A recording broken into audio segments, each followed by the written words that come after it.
Greetings, Eric Bakker, naturopath from New Zealand, author of Candida Crusher, formulator of the CanXida range of products. I'm going to do a video today called The Best Antifungal Foods.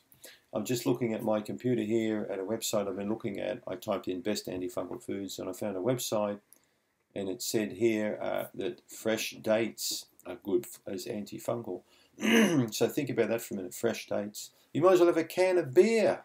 Why would you want to have fresh dates for if you've got a yeast problem? If you've got bacteria or candida in your gut particularly, why would you want to put a load of sugar into your tummy? Dates are full of sugar. So best antifungal foods are ones that haven't got high sugar content. Now you're going to see a lot of websites that say sugar is bad for candida, and you're going to see a lot of other websites that say natural sugar is fine for candida. I keep trying to get the message across time and again in my video that there's basic common sense when it comes to an anti-candida approach. The best antifungal foods are the ones that aren't going to make you feel sick. They're going to inhibit candida. Maybe not necessarily kill candida on contact, but have a strong inhibition, a power about them. Now dates obviously doesn't make sense to me. So the most powerful antifungal foods can vary slightly from person to person. Okay, so one food for Mrs. Jones over here may be totally terrible for Mrs. Smith.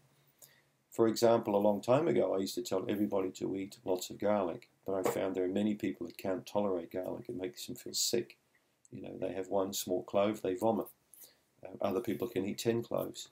So, one woman's meat is another woman's poison, basically. Okay, but the common thread generally that runs through a lot of this is there are foods that a wide range of people can tolerate that are antifungal. Coconut, for example, is one. Most people can tolerate coconut. Coconut oil is supremely antifungal. It has very high levels of lauric acid, caprylic acid.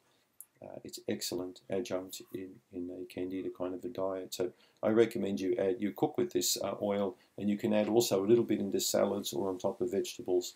It works quite well. Curries can be made, for example, with coconut cream or coconut milk. Coconut oil can be used in cooking. So that's a good start for you. If you can't tolerate raw garlic, try and steam the garlic or add it to food. Adding garlic to food after it's been cooked is better than adding it at the beginning, because you're going to lose more of the properties. Fresh ginger is a very good antifungal, and it can be successfully used with garlic. 1 clove of garlic, a small piece of fresh ginger, mince them together, and use that either on food or cook it, during your food. The woody spices, we've spoken about this in other videos. Many types of woody spices you can have. I'm sure the cardamom seed pods will be antifungal. Cardamom. You've got green cardamom and brown cardamom. They belong to the ginger family. I'm pretty sure they will have antifungal properties about them. Cinnamon also is an antifungal. Clove, the spice called clove. And there are many other woody spices that can incorporate it into your diet.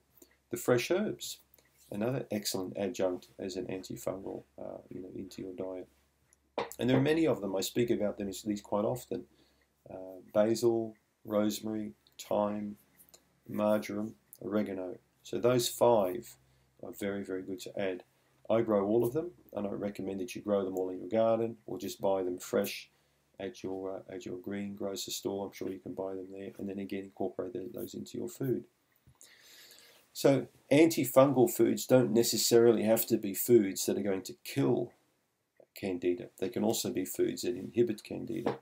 Yogurt is quite a good antifungal food for that reason. Now many people can tolerate yogurt perfectly fine. If you can't tolerate the cow or the dairy yogurt, try the coconut yogurt. I've tried that one about a week ago and I found it to be fantastic in flavour.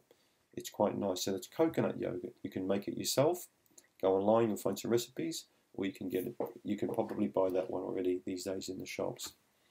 Common sense, people. Common sense prevails when it comes to antifungal.